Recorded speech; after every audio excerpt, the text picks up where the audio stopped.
అప్పుల బాధలు వెంటాడుతున్నాయా? అయితే 6 JVR వారి జాతిరత్నాలు ధరించండి. రైట్, బ్రేకింగ్ న్యూస్ చూస్తున్నాం మనం టీవీ స్క్రీన్ పై. మాజీ మంత్రి జోగి రమేష్ కుటుంబ సభ్యులపై ఇబ్రహీంపట్నం పోలీస్ స్టేషన్లో పలు సెక్షన్ల కింద కేసు నమోదైంది. జోగి రమేష్ కుమారుడు జోగి రాజీవ్ భార్య మేఘన ఇచ్చిన ఫిర్యాదు ఆధారంగా పోలీసులు కేసు నమోదు చేసి ఎంక్వైరీ స్టార్ట్ చేశారు. కుటుంబ సభ్యుల నుంచి తనకు నిరంతరం వేధింపులు ఎదురయ్యాయని, మానసికంగా శారీరకంగా ఇబ్బందులు గురి చేశారని మేఘన తన ఫిర్యాదులో పేర్కొంది. మేఘన ఫిర్యాదులో గృహహింస, వరకట్న వేధింపులు, చీటింగ్, హత్యాయత్నం వంటి తీవ్రమైన ఆరోపణలు చేశారు. సో ఈ ఫిర్యాదు ఆధారంగా మాజీ మంత్రి జోగి రమేష్, జోగి రాము కుటుంబాలపై చెందిన మొత్తం దాదాపుగా 11 మంది సభ్యులపై పోలీసులు కేసు నమోదు చేశారు.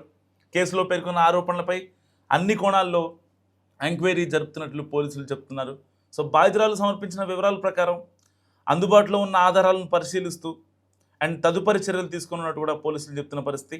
అండ్ ఈ కేసులో ఉన్న ఆరోపణల తీవ్రతను దృష్టిలో ఉంచుకొని ప్రతి అంశాన్ని నిశ్చితంగా దర్యాప్తు చేస్తున్నామని ఇబ్రహీంపట్నం పోలీసులు చెప్తున్నారు. అవసరమైతే సంబంధిత వ్యక్తుల వాంగ్మూలాలు నమోదు చేసి సాక్ష్యాధారాలను సేకరించిన అనంతరం చట్టపరమైన చర్యలు తీసుకుంటామని కూడా చెప్తున్న పరిస్థితి. సో ఇలాంటి నేపథ్యంలో జోగి రమేష్పై మొత్తం 2 ఫ్యామిలీలపై కేసు నమోదైంది. దాదాపుగా 11 మందిపై. ఒక రకంగా జోగి రమేష్ కుటుంబం చిక్కుల్లో పడిందని చెప్పాలి. సరే, అందరి ఇళ్లలో ఉంటాయి, ప్రతి ఇంట్లో ఏదో ఒక సమస్య ఉంటుంది. వాళ్ళ హస్బెండ్తోనో లేకపోతే మహా అయితే చిన్న చిన్న ఇష్యూస్ అత్తగారితోనో, కానీ కుటుంబం మొత్తంతో ఉండడం నిజంగా ఇప్పుడు కలకలం రేపుతుంది. దట్టు జోగి రమేష్ సౌమ్యుడు, మంచివాడు అని చెప్పి జగన్మోహన్ రెడ్డి గారు పరిచయం చేశారు. సో అలాంటి వ్యక్తి ఇంట్లో ఇప్పుడు ఇలాంటి గొడవలు రావడం, అందరూ ఒకసారిగా డైలమాలో పడిపోయారు. ఎందుకంటే జోగి రమేష్ ఏ ఇష్యూ పైన సరే అనర్గళంగా మాట్లాడగలరు. సో మరి అలాంటి వ్యక్తి, అవాకులు చవాకులు పేల్చే వ్యక్తి, అంటే ఆపోజిట్లో ఉన్నటువంటి వ్యక్తులపై అంటే తన లిమిట్ క్రాస్ చేసి మరి పర్సనల్గా వెళ్ళి దాడులకు తెగబడే వ్యక్తి మరి ఇంట్లో సమస్యని చూసుకోలేకపోయాడా అనే కామెంట్స్ కూడా ఇప్పుడు వినిపిస్తున్న నేపథ్యం. సో జోగి రమేష్ సహా కుటుంబ సభ్యులపై పోలీస్ కేసు నమోదైంది. జోగి రమేష్ కోడలు అత్తింటి వారిపై కంప్లైంట్ ఫైల్ చేశారు. రాజీవ్ భార్య మేఘన ఎన్టీఆర్ జిల్లా ఇబ్రహీంపట్నం పోలీసులను ఆశ్రయించారు. తనను మానసికంగా, శారీరకంగా తనని హత్య చేయడానికి కూడా వెనకాడలేదంటూ ఆవిడ ఆవేదన వ్యక్తం చేశారు. అలాగే తనను అంతమొందించేందుకు కూడా ఒకసారి పాల్పడ్డారని, తనను నమ్మించి మోసం చేశారని, అండ్ ఇంట్లో గృహహింసను ఎదుర్కొన్నానని కూడా పోలీసులకి ఆవిడ ప్రూఫ్స్ ఇచ్చారు. సో జోగి రమేష్ కోడలు మేఘన ఫిర్యాదుతో ఇబ్రహీంపట్నం పోలీసులు కేసు నమోదు చేశారు. మాజీ మంత్రి జోగి రమేష్తో పాటుగా ఆయన భార్య శకుంతల, కొడుకు రాజీవ్, ప్రియాంక సహా కుటుంబంలోని మొత్తం 11 మందిపై ఎఫ్ఐఆర్ నమోదైంది. ఇటు ఇబ్రహీంపట్నం పోలీసులు జోగి రమేష్ కుటుంబంపై చీటింగ్ కావచ్చు, అటెంప్ట్ టు మర్డర్ కావచ్చు, డొమెస్టిక్ వైలెన్స్ కావచ్చు, సో ఈ 3 సెక్షన్ల కింద కేసులు బుక్ చేశారు. కోడలు మేఘన ఫిర్యాదు, ఆమె చేసిన ఆరోపణలపై జోగి రమేష్ ఇంకా స్పందించలేదు. స్వయంగా జోగి రమేష్ కోడలు అత్తింటిపై ఫిర్యాదు చేయడం, పోలీసులు కేసు నమోదు చేయడం ఇప్పుడు చాలా చర్చనీయాంశంగా మారింది. మాజీ మంత్రి జోగి రమేష్ కోడలు మేఘన ఫిర్యాదులో పేర్కొన్న ఆరోపణలపై అన్ని కోణాల్లో విచారణ జరుపుతున్నారు పోలీసులు. అయితే బాధితురాలు మేఘన సమర్పించిన వివరాలు, అందుబాటులో ఉన్న ఆధారాలను, తన దగ్గర ఉన్న స్క్రీన్ షాట్స్ కావచ్చు, మెసేజ్లు కావచ్చు, కొన్ని వీడియోస్ కావచ్చు, అవన్నీ పరిశీలిస్తున్నామని, తదుపరి చర్యలు తీసుకుంటామని కూడా ఎట్టి పరిస్థితుల్లో పోలీసులు చెప్తున్న పరిస్థితి. సో ఈ కేసులో ఉన్న ఆరోపణల తీవ్రతను దృష్టిలో ఉంచుకొని ప్రతి అంశాన్ని చాలా జాగ్రత్తగా దర్యాప్తు చేస్తున్నామని చెప్తున్నారు. అవసరమైతే సంబంధిత వ్యక్తుల వాంగ్మూలాలు నమోదు చేస్తామని, ఎన్ని రకాల సాక్ష్యాధారాలను సేకరించిన తర్వాత చట్టపరమైన చర్యలు తీసుకుంటామని కూడా పోలీసులు చెప్తున్న పరిస్థితి. సో జోగి రమేష్ పెద్ద కుమారుడు రాజీవ్కు తెలంగాణలోని సూర్యాపేటకు చెందిన మేఘనతో 2025 మే 28న వివాహమైంది.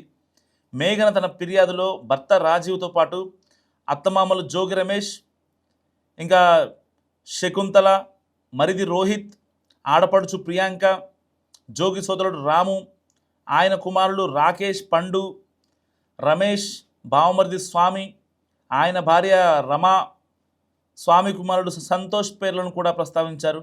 దీంతో వాళ్ళపై అంటే ఒకరు కాదు ఇద్దరు కాదు మొత్తం ఫ్యామిలీ ప్యాకేజ్ దీంట్లో మనకు కనిపిస్తుంది చాలా క్రిస్టల్ క్లియర్గా. సో ఇటు 11 మందిపై మొత్తం కేసులు నమోదు చేసిన పరిస్థితి. ఇప్పుడు ఏదైతే కొన్ని కీలక ఆధారాలు అంటే జనరల్గా అంటే చాలామంది ఏదో ఒక కేసు పెట్టేస్తే సరిపోతుందని అనుకుంటారు. కానీ ఇక్కడ మేఘన ఎఫ్ఐఆర్లో 11 మందిని ఫ్యామిలీని ఎలా అయితే యాడ్ చేసిందో దానికి సంబంధించి తాను ఏదైతే తన దగ్గర ఉన్న ఆధారాలు అవన్నీ కూడా చాలా జాగ్రత్తగా సమర్పించింది. సో ఇప్పుడు పోలీసులు ఏం చేయబోతున్నారు అనేది చాలా ఉత్కంఠగా మారిన నేపథ్యం. ఎందుకంటే జోగి రమేష్ వైసీపీలో ఇప్పుడు మాజీ మంత్రుల్లో కీలకంగా ఉన్నారు.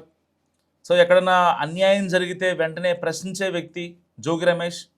ఎట్టి పరిస్థితుల్లో పర్సనల్గా వెళ్ళైనా సరే ఆయన చాలా గట్టిగా మాట్లాడతారు.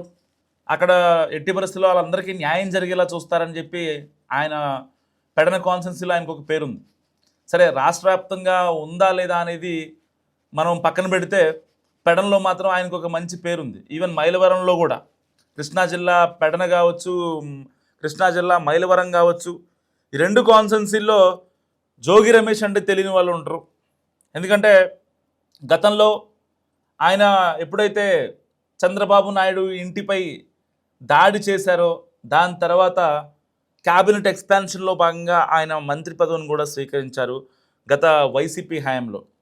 సో ఇలాంటి నేపథ్యంలో ఇప్పుడు జోగి రమేష్ వ్యవహారం అసలు ఈయనేం చేశారు?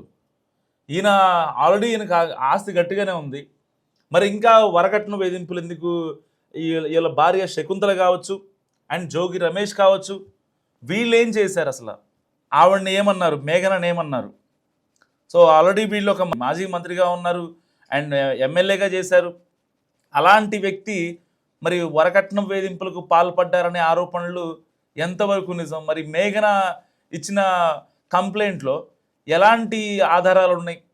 ఆ స్క్రీన్ షాట్స్ కావచ్చు, ఆ వాయిస్ రికార్డింగ్స్ కావచ్చు, ఏవైతే అవన్నీ అంత ఇదిగా ఆవిడ మేఘన బయటకు వచ్చి ఇన్నాళ్ళ తర్వాత 2025లో పెళ్ళైతే సో మళ్ళీ అనుకోకుండా ఇప్పుడు వచ్చి ఆవిడ కంప్లైంట్ చేయడం ఏంటని చెప్పి కూడా ఇప్పుడు చాలామంది మాట్లాడుకుంటున్న పరిస్థితి. అండ్ రాజీవ్ ఎవరైతే జోగి రమేష్ కొడుకు రాజీవ్ ఇప్పటికే ఆ డివోర్స్ నోటీసులను కూడా తనకి పంపించారు. అండ్ దానికి సంబంధించి చాలా జాగ్రత్తగా ప్లాన్ చేస్తుంటే అనిపిస్తోంది. సో అంటే ఏదన్నా ఫ్యామిలీ డిస్ప్యూట్ కాబట్టి ఎవరు కూడా ఏం మాట్లాడలేని పరిస్థితి. పోలీసుల తదుపరి ఏదైతే స్టెప్ తీసుకుంటారో అప్పటి వరకు కూడా ఎవరు కూడా ఏం మాట్లాడలేని పరిస్థితి. ఎందుకంటే ఇక్కడ పక్కా ప్రూఫ్స్తో, పక్కా ఆధారాలతో, పక్కా స్క్రీన్ షాట్స్తో మేఘన ఇబ్రహీంపట్నం పోలీసులని కాంటాక్ట్ అయిన మాట వాస్తవం. సో ఈవిడ సూర్యాపేటకు చెందిన వ్యక్తి. 2025లో అంగరంగ వైభవంగా పెళ్లి జరిగింది. అప్పట్లో జగన్మోహన్ రెడ్డి గారు కూడా వచ్చారు, నూతన వధూవరులను ఆశీర్వదించారు. అప్పుడే శకుంతల ఏదైతే జోగి రమేష్ ఆ టైంలో కొంచెం అంటే కొన్ని ఇబ్బందులు పడ్డ పరిస్థితి. ఆ టైంలో జోగి రమేష్ పోలీస్ స్టేషన్లు, కేసులు, కోర్టులను తిరుగుతున్న వెంటనే కాస్త కూటమి సర్కార్ ఆయనకి రిలీఫ్ ఇచ్చింది. సో ఇలాంటివన్నీ గుర్తుపెట్టుకొని శకుంతల కూడా కొంచెం ఎమోషనల్ అయ్యారు. సో అంటే కూటమి సర్కార్కి ధన్యవాదాలు అని చెప్పి కూడా ఆవిడ మాట్లాడిన పరిస్థితి అప్పట్లో మనందరం బాగా గుర్తు చేసుకుంటూ సరిగ్గా 1 year బ్యాక్. సో మరి ఇలాంటి నేపథ్యంలో ఇప్పుడు జోగి రమేష్పై కేసు ఎలాంటి మలుపులు తిరుగుతుందో చూడాలి. మరి మీరేమనుకుంటున్నారో మస్ట్ కామెంట్ చేయండి.